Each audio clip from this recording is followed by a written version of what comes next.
Have you ever looked at an array and thought, okay, how long can I go before things become perfectly balanced? Today's problem looks simple, just even and odd numbers.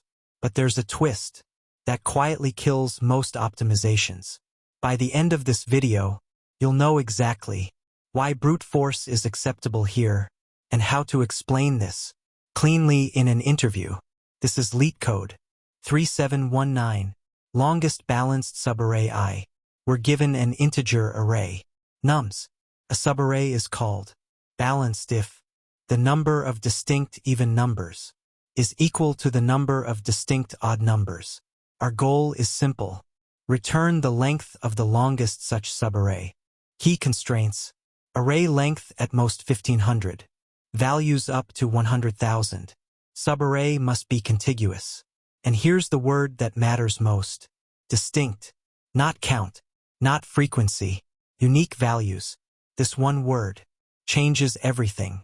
Let's walk through this, step by step. Example: nums equals 2, 5, 4, 3.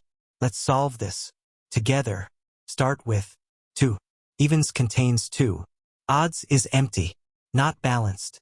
Extend to 2, 5. Evens contains 2. Odds contains 5. Balanced. Length equals 2. Extend to 2, 5, 4. Evens contains 2 and 4. Odds contains 5. Not balanced. Extend to 2, 5, 4, 3. Evens contains 2 and 4. Odds contains 5 and 3. Balanced. Length equals 4. That's our answer. The whole array is balanced. Approach 1: brute force. So how do we systematically check this? Idea: for every possible subarray, track distinct even numbers, distinct odd numbers, and compare their sizes. Steps: fix a starting index I. Expand the subarray to the right using J. Use sets to track distinct evens and odds. Whenever the sizes match, update the answer. This gives us O of n superscript 2 subarrays. And because n is at most 1500, this is totally acceptable. At this point, many people ask, can we use sliding window? Short answer: no. Why? Removing one number might remove a distinct value. Set sizes don't update predictably. The window can't shrink safely. This is a classic example where constraints justify brute force. Here's the Python solution using brute force. Define a class solution with a method longest balanced that takes nums. Store the length of nums in n and initialize ans to 0. Loop over I from 0 to n-1. Initialize even underscore set and odd underscore set as empty sets. Loop j from I to n-1. If nums j is even, add it to even underscore set. Otherwise, add it to odd underscore set. If the sizes of even underscore set and odd underscore set match, update ans with the maximum of ans and j minus I plus 1.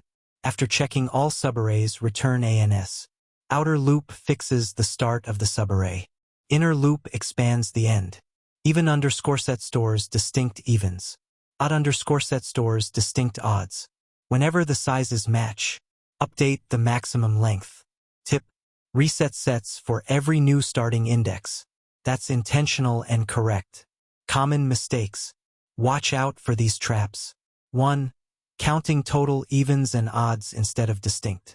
2. Trying sliding window and getting stuck. 3. Forgetting to reset sets for each starting index. Complexity analysis. Time complexity, O of n squared. Space complexity, O of n for sets. Works perfectly within constraints. Let's recap. This is a brute force plus hash set problem. The word distinct blocks sliding window. Constraints tell us brute force is acceptable. Clear logic beats over optimization.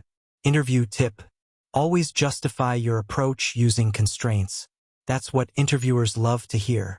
If this breakdown helped you, hit like, subscribe, and keep leveling up. Try modifying this problem. What if we count frequencies? What if duplicates weren't allowed? Drop your thoughts in the comments. I read every single one.